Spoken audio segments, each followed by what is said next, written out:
तर पहा समोर तुम्हाला एक ऑर्डर दिसते. त्या ऑर्डरमध्ये माहिती दिलेली आहे, की एक पी-आय-एल दाखल केली होती. तर ते पी-आय-एल कशाच्या संदर्भात आहे, तर उत्तर प्रदेशनं ही आहे सुप्रीम कोर्टची वेबसाईट. यावर जायचं. यामध्ये आपण त्यामध्ये डायरी नंबरवर नाही जायचे, तर इनवॉर्ड नंबरवर जायचं. इनवॉर्ड नंबरवर गेल्यानंतर आपला जो इनवॉर्ड नंबर आहे 54,687 हा त्यामध्ये टाकायचा. त्यामध्ये टाकल्यानंतर आपल्याला इथं डिटेलमध्ये त्याला सर्च केल्यानंतर आपल्याला खाली जी पहा इथं प्रभात कुमार विजय कुमार त्रिपाठी ही 24/9/2025 त्यांनी दाखल केलेलं लेटर आहे. तर आपण ते डिटेलमध्ये पाहू ते कसं आहे. आता यामध्ये ही जे आश्रित कल्याण समिती आहे, डिपेंडंट वेलफेअर कमिटी उत्तर प्रदेशची संयुक्त परिषद, यामध्ये कार्यालय वगैरे सर्व माहिती दिलेली आहे. तर त्यांनी हे honourable chief justice of India यांना हे पत्र दिलेलं आहे. तोपर्यंत तुम्ही आपल्या चॅनलला सबस्क्राईब केलं नसेल तर सबस्क्राईब करा आणि शेजारी दिलेल्या बेल आयकॉनला क्लिक करा. जर आवडलं तर तुम्ही लाईक करायला विसरू नका. एकदम ट्रू आणि रिअल माहिती आहे की आपल्या जी टी-ई-टी संदर्भात जी स्थिती आहे, ती टी-ई-टी संदर्भात जी स्थिती आहे ती कशा पद्धतीने आहे आणि ती कशावर आधारित आहे. यामध्ये विनय कुमार त्रिपाठी आणि प्रभात कुमार उत्तर प्रदेशचे हे अध्यक्ष उपाध्यक्ष आहेत. यामध्ये पहा टू कोणाला लिहिली, तर the honourable chief justice of India यांना दिलेले हे पत्र आहे. तर याचा जो विषय आहे तो विषय काय आहे, जजमेंट दिलं होतं पहा 1/9/2025 रिट पिटिशन आणि त्याचा जो नंबर आहे ना 1385/2025 मॅन्डेटरी रिक्वायरमेंट ऑफ टी-ई-टी म्हणजे जे टी-ई-टीचं जे सगळ्यांना लागू केलेली आहे कंपल्सरी केली या संदर्भात हे लेटर आहे. तर हॉनरेबल सर यामध्ये माहिती दिलेली आहे. मी हे सर्व जे काही लेटर आहे ना तुम्हाला व्यवस्थित एकदम ट्रान्सलेशन, मी इंग्रजीचा प्राध्यापक आहे आणि तुम्हाला हे सर्व इंग्लिश टू मराठी मी तुम्हाला सांगणार आहे. तर काळजीपूर्वक सर्वांनी व्हिडिओ पहा. आवडलं तर लाईक करा, शेअर करा आणि सबस्क्राईब करायला विसरू नका. ही स्थिती आपण पाहतोय. यामध्ये पहा काय सांगितलं होतं, I most humbly submit the petition, यामध्ये माहिती दिलेली होती त्यांनी. तर इंटरेस्ट ऑफ दिस, आता यामध्ये पहिला पॉईंट आपण पाहू, that is the teacher affected by this order were appointed in the accordance with the eligibility norms and standard prescribed by them prevailing government department. Hence, it is unjust and equitable to impose the subsequent condition adversely affecting their service benefits rights by enforcing this new recommendment retrospect. आता या कमिटीने काय केलेलं आहे, तर हे दाखल केलं. त्याच्यामधला पहिला मुद्दा खूप महत्वाचा आहे. तर हे सर्व शिक्षकाच्या जीवनावर पूर्णपणे परिणाम करत आहे. तर ते त्यांचे जे काही अधिकार आहेत, त्यांचे जे काही फायदे आहेत, त्या सगळ्याच गोष्टीवर हे परिणामदायक आहे. तर इथं दिलेलं आहे राईट्स अँड बेनिफिट. तर हे दुसरा मुद्दा याच्यामध्ये असा दिलेला आहे. पहिला मुद्दा तुमच्या लक्षात आलेला असेल, याचा परिणाम होतोय म्हणे. तर याच्यामध्ये दुसरा मुद्दा आहे पहा, लक्षपूर्वक सर्वांनी ऐकायचं आहे. तर याच्यामध्ये काय सांगितलेलं आहे की जे टी-ई-टी लागू केली तुम्ही प्रमोशन आणि त्यांचा जो मूलभूत अधिकार आहे फंडामेंटल राईट, यामध्ये एक पॉइंट आहे, that is honourable Supreme Court has on several occasion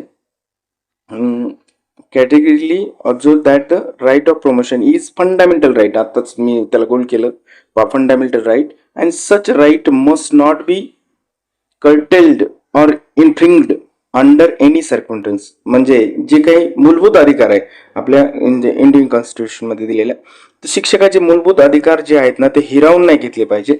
तर त्यामुळे याशी जाचकाट घालू नका. तर तिसरा मुद्दा हा सांगतो, that is impact order adversely effect the senior teacher already in service. आता जे ऑलरेडी सिनियर टीचर आहेत ज्यांची 20-20 वर्ष सेवा झालेली आहे, तर यामुळे त्यांच्या जे काही त्यांना पदोन्नती भेटणार आहे त्याच्यावर सुद्धा हा परिणाम होतोय.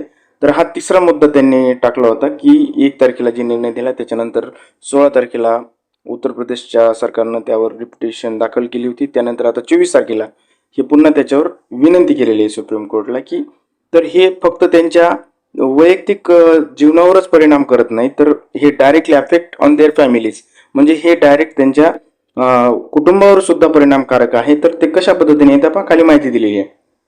काय दिली की सर्व जे काही शिक्षक आहेत, शिक्षक बांधव आहेत, नवीन लागलेले असतील किंवा ते समजा जे काही आता सध्या नोकरीमध्ये आहेत, त्यांच्या सर्व जीवनावर हे परिणामदायक आहे.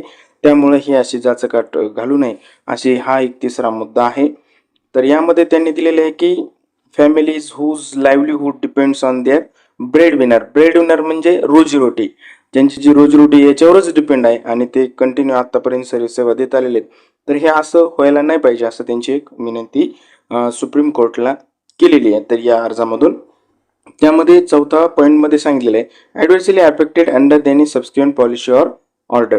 म्हणजे याच्यामध्ये सुद्धा तीच माहिती आहे. Various courts wherein it has clearly held that the service rights already working employees should not be adversely. म्हणजे याच्यावर अशी माहिती नाही दिली पाहिजे असं त्यामध्ये सांगितलेलं आहे.